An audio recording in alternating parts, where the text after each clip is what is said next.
Welcome to జన చరిత్ర news. సినిమాలో ఫస్ట్ హాఫ్ మాత్రమే అయింది. తప్పకుండా మళ్ళీ మనం పైకి లెగుస్తాం. మనకి కష్టాలు కొత్తవి కాదు. జగన్ ఫస్ట్ హాఫ్ మాత్రమే అయింది. గతంలో కూడా ఇదే మాదిరిగా పరిస్థితులు ఉన్నప్పుడు కూడా మనం ఏ మాదిరిగా పైకి లేచాము అన్నది కూడా మీ అందరికీ తెలిసిన విషయాలే.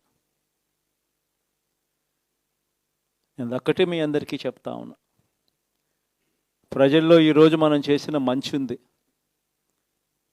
ఇంటింటికి మనం చేసిన మంచి ఇంకా బ్రతికే ఉంది. ప్రజల్లో ఈరోజు మనం చేసిన పాలన మీద విశ్వసనీయత అనే పదానికి అర్థం ఈ రోజుకి కూడా ప్రజల్లో ఉంది. గడప గడపకు మనం చేసిన మంచి ఇంకా ప్రజల్లో బతికే ఉంది.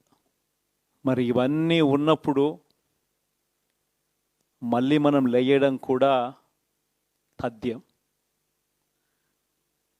కాకపోతే కొంచెం టైం పడుతుంది. ఆ టైం ఇవ్వాలి. ఆ టైం ఇచ్చినప్పుడు, అది జరిగినప్పుడు, పాపాలు పండినప్పుడు ఖచ్చితంగా మళ్ళీ మనం పైకి లేస్తాం. ఈ విషయం ప్రతి ఒక్కరం కూడా గుర్తుపెట్టుకోవాలి. ఎందుకు ఈ మాట కూడా చెప్తా ఉన్నానంటే, రాజకీయాలలో అన్నిటికన్నా ముఖ్యమైన అంశం క్యారెక్టర్,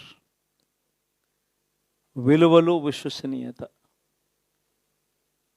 ఈ పదాలకు అర్థం తెలిసి ఉండడం రాజకీయాలలో చాలా అవసరం. రాజకీయం అంటే ఎల్లవేళలా అధికారమే కాదు. అధికారంలో లేనప్పుడు కష్టాలు ఖచ్చితంగా వస్తాయి. కానీ ఖచ్చితంగా కష్టాలు వచ్చినప్పుడు మనం ఖచ్చితంగా ఏ రకంగా రియాక్ట్ అవుతాం అన్నది మన చేతుల్లో ఉంది. విలువలు, విశ్వసనీయత లేని మనిషిగా రాజకీయాలు చేద్దామా, లేదా కష్టాలు వచ్చినప్పుడు ఆ కష్టాలను ఎదుర్కొని హుందాగా నిలబడుతూ మళ్ళీ 5 సంవత్సరాలు కళ్ళు మూసుకుంటే 5 సంవత్సరాలు అయిపోతాయి, మళ్ళీ 5 సంవత్సరాల తర్వాత మన పాలన వస్తుంది, మన ప్రభుత్వం వస్తుంది, అప్పుడు మళ్ళీ మనమే ఆందోళన ఎక్కుతామన్నది కూడా గుర్తుపెట్టుకొని అడుగులు వేస్తామా అన్నది మనలో ప్రతి ఒక్కరూ కూడా ఆలోచన చేసుకోవాలి.